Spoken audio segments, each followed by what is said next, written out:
네, 여러분 안녕하세요. 얀입니다. 따뜻한 커피 한 잔 하실래요? 오늘은 제가 저의 유년기에 대해서 유초 정도 때 이야기를 좀 하면서 여러분과 좀 친해지고 싶어서 이야기를 준비했습니다. 저는 뭐랄까 어릴 때부터 조숙한 그런 조숙한 아이였던 것 같아요.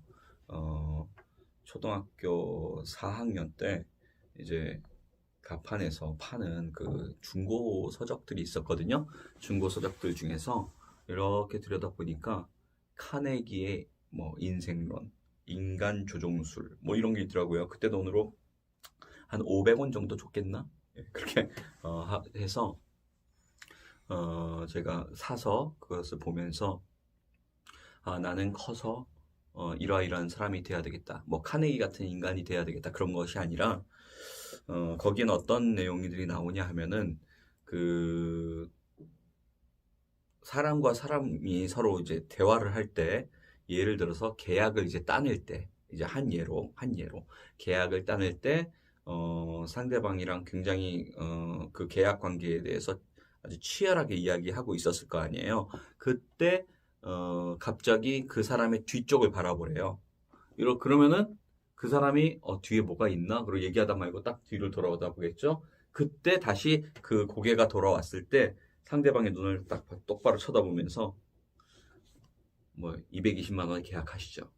딱 이렇게 얘기를 하는 거예요. 그러면은 그 사람이 그 순간에 그 무한한 그런 것 때문에 네, 그렇게 하시죠. 그러면서 계약이 성사가 된다. 아주 구체적인 그런 것들이 카네기가 해왔던 그런 거가 있었어요. 그 다음에 또 매일매일 미팅을 하면서 뭐 수시로 저도 이제 성인이 돼가지고 보니까 정말 초 단위로 막 분 단위로 막 이렇게 시간을 써야 될 때가 있잖아요. 그러니까 카네기는 대기업의 총수였기 때문에 얼마나 그 만나고자 하는 사람들이 많았겠어요.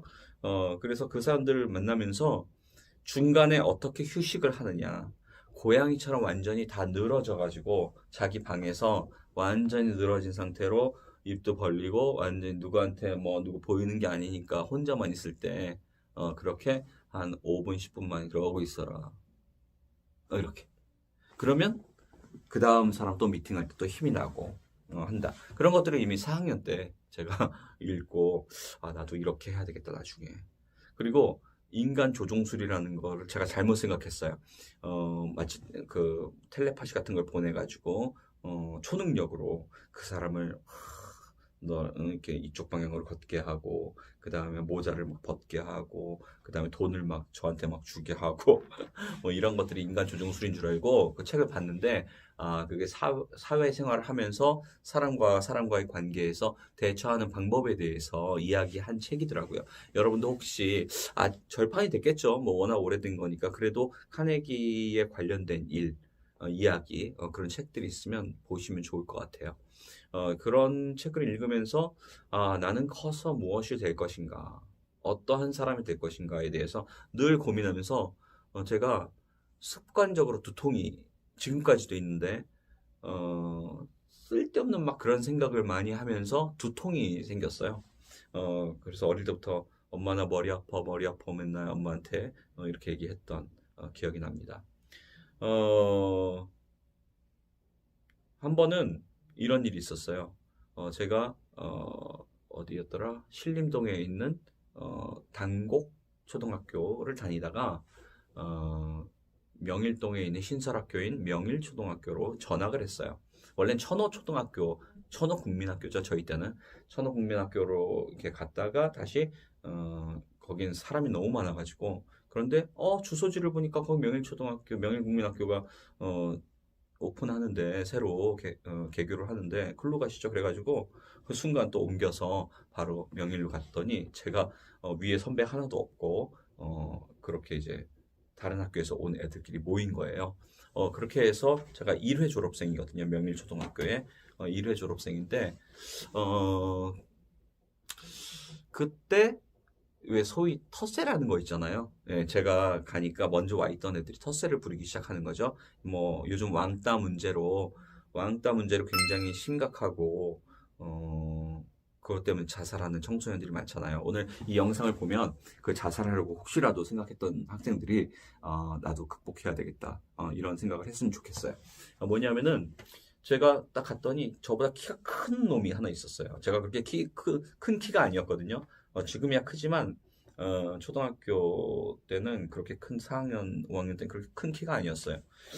그런데 저보다 완전히 뭐 몇 센치 위에 그 키 애가 깡패 같은 애가 하나 있었어요.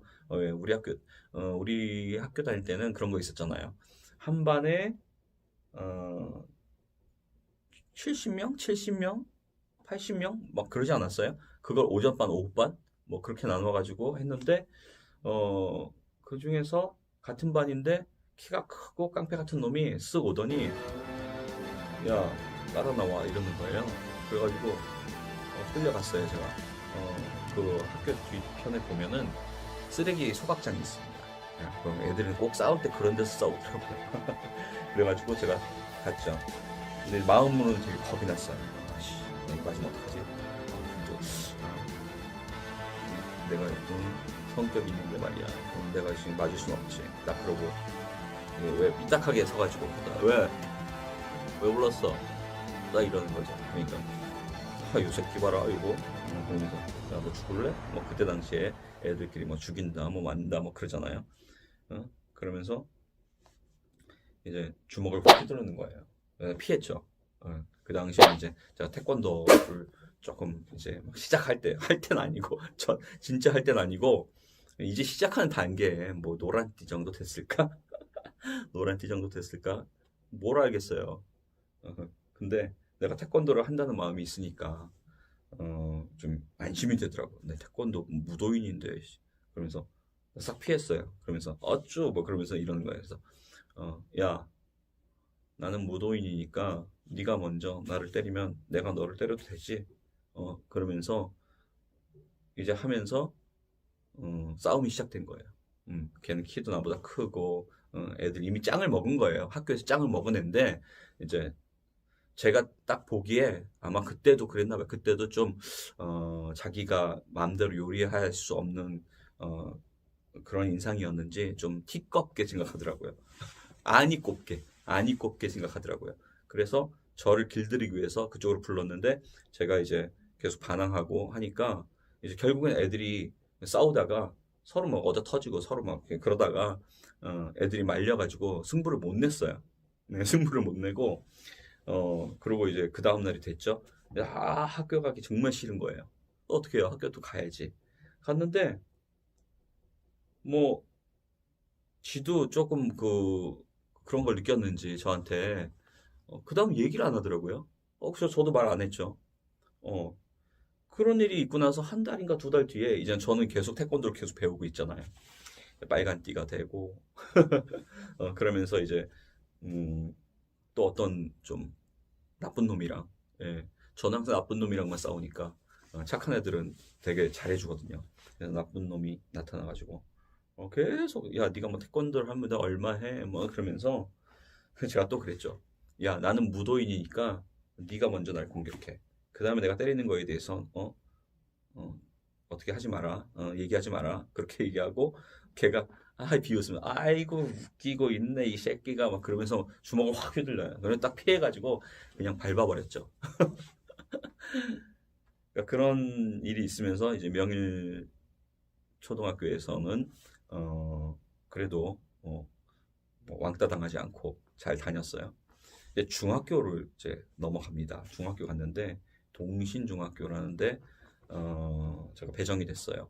우리 학교에서 동신중학교에 배정된 학생은 3명밖에 없었어요. 나머지 다 시남중학교로 가고 막 그러는데 저는 남녀공학도 못 가고 남자 중학교로 가게 됐고 왜 저희 때까지는 그 까만 교복 있죠. 댄디 까만 교복으로 이렇게 딱 콕 채워가지고 학년표시 딱 있고 그 다음에 왜 일본식으로 모자 쓰고 머리는 안 깎았어요. 예, 우리 전두환 전 대통령께서 두발 자유화를 해주셔가지고 머리를 안 깎고 그냥 모자만 눌러 쓰고 그리고 일본 교복을 입고 다녔어요.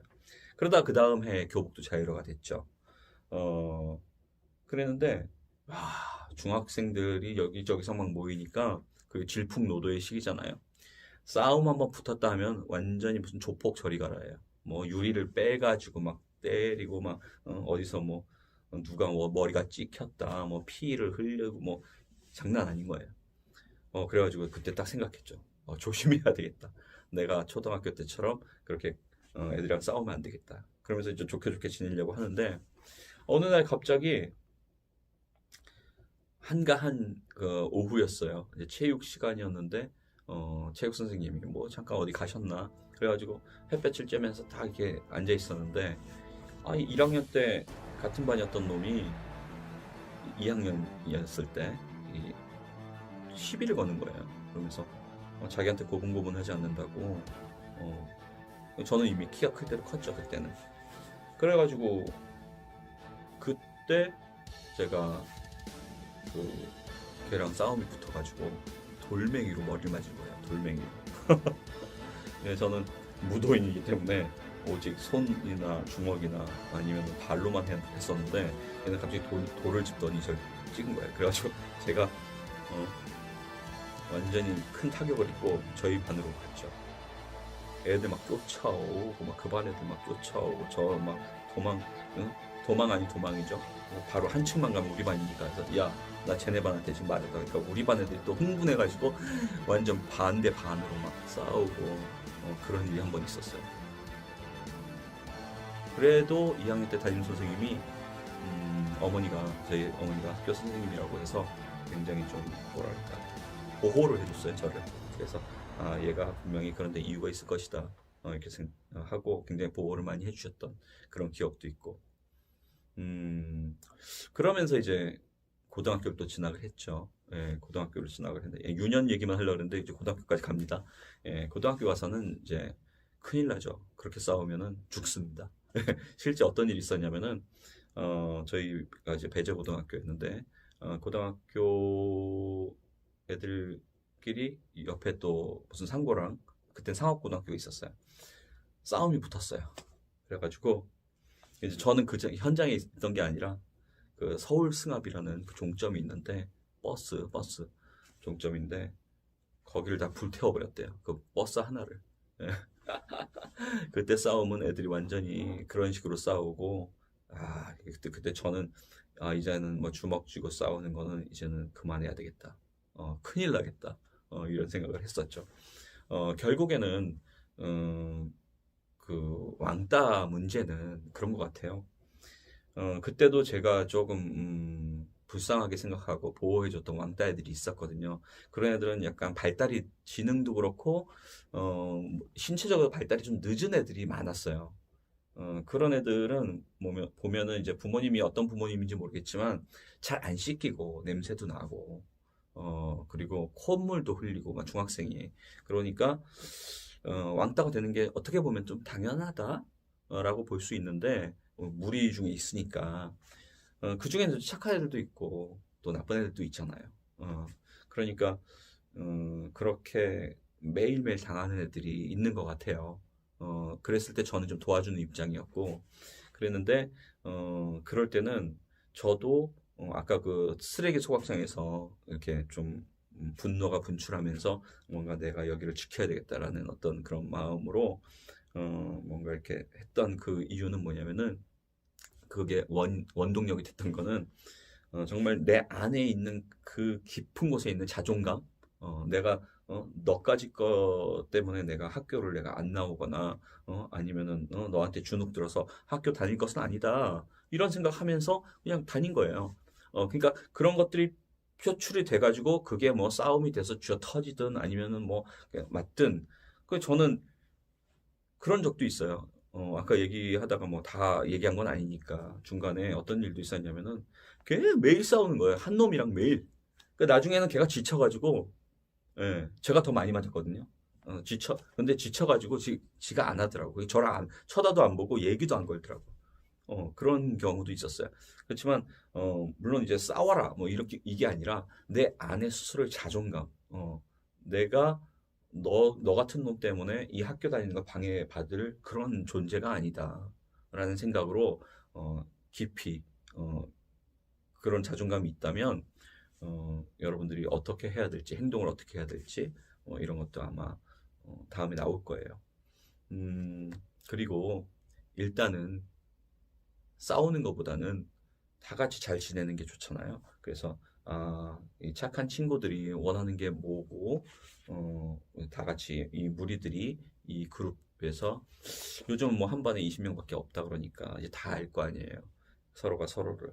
그러니까 협동하면서 내가 이 그룹 안에서 필요한 존재가 돼야 되겠다. 먼저 봉사하는 존재가 돼야 되겠다. 이런 마음이 있으면 왕따가 되질 않아요. 근데 왕따들이 대부분 보면은 뭔가 그 부모님으로부터 받은 어떤 그 약간 그 부모님으로부터 내려오는 그런 성격들이 있는 것 같더라고요. 근데 그런 것들이 어울리지 못하는 거죠. 그래서 아예 그냥 밀어버리는 그런 친구들도 있고, 어떻게 모든 사람 다 자기를 좋아하겠어요? 그렇지만 그 중에 한두 명 분명히 좋아하는 사람이 있을 거란 말이죠. 그래서 마음을 터놓고 이야기하는 것도 하나의 방법일 것이다. 예, 그리고 또 선생님들이나 어른들은 정말 이 아이가 왕따가 아닌지, 그 반에서 또 어떤 것을 원하고 있는지 이런 것들을 좀 미리미리 알아서 챙겨주면 뭐 자살까지 하는 어린애가 얼마나 힘들었으면 자살을 하겠어요. 그런 일은 없도록 하면 좋겠고, 대한민국 자살률 1위라는데 전 세계에서 이런 오명은 빨리 벗었으면 좋겠습니다.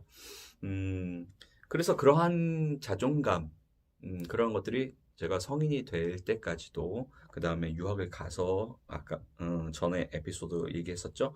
그런 것들처럼 계속 버텨내고 할 수 있는 원동력이 되는 어떤 그런 것들이 되었어요. 그래서 나의 유년 시절, 나의 청소년 시절은 어땠지? 요즘 왕따 문제가 굉장히 심각한데 그런 거에 대해서 조금 한번 얘기하고 넘어가야 되겠다. 이런 마음이 있어서 오늘 여러분들에게 이런 이야기를 한번 해봅니다. 사회 문제도 그렇고 청소년 문제도 그렇고 우리가 간과할 수 없는 게 우리 다음 세대잖아요. 그렇기 때문에 이제는 우리 윗세대 분들에게 공부하는 것도 있겠지만 우리 밑에 세대들을 어떻게 교육할 것인가에 대해서도 한번 깊이 생각해 보아야 될 것 같습니다. 예, 오늘은 여기까지 하고요. 여러분들 오늘 남은 하루 정말 아름답고 행복하게 보내시면 좋겠습니다. 예, 내일 또 오겠습니다.